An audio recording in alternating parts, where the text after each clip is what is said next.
As part of China's commitment to high standard opening up, we are removing tariffs completely to boost trade.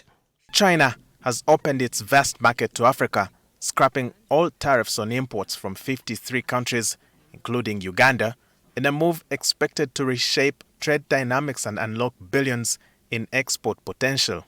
Starting May 1st, Beijing's zero-tariff policy grants duty-free access to African goods, including cocoa, coffee, avocados, citrus fruits and wine, targeting stronger trade ties and increased exports into the world's second-largest economy.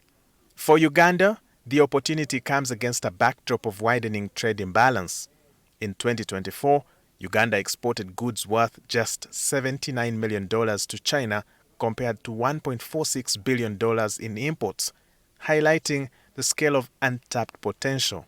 Last year, Africa's trade deficit with China rose by 65% to about $102 billion.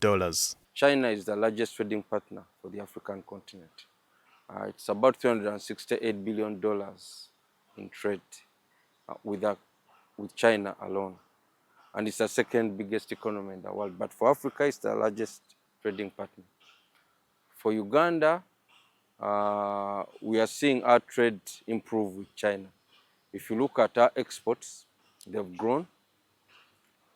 They've grown from about $92 million to about $138 million. And largely of this is coffee. So what does that mean for Uganda? That means for Uganda that we are now able to become more competitive, to sell more of our goods and services to China. Beijing is the first major economy to offer unilateral zero-tariff treatment to Africa. But analysts say tariffs are rarely the main obstacle for exporters in Africa, which has a huge trade deficit with China. That means we also need to focus on quality. See, because this is a big market, the Chinese consumer will not accept anything. They'll want a certain quality. So it means that we need to invest more in ensuring that we are able to promote and take their quality products.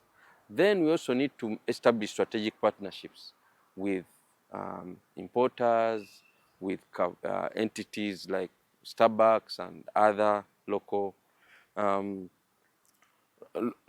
companies that are doing something similar, because that's the only way we can able to penetrate the market.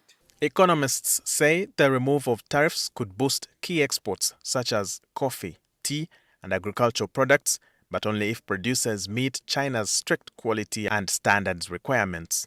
They should now look out for the prices, because meaning that if you're competitive, the cost of exporting these products and services to China becomes less expensive, meaning that you can get a good amount you can get a good return on investment on your goods and services.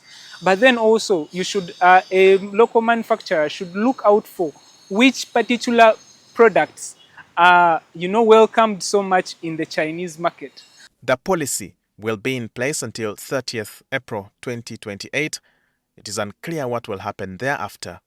The US had hit some African nations with tariffs of up to 30% in August, although most are now subject to a 10% tariff after the US Supreme Court struck down many of the duties. Walter Mwesigye, NTV.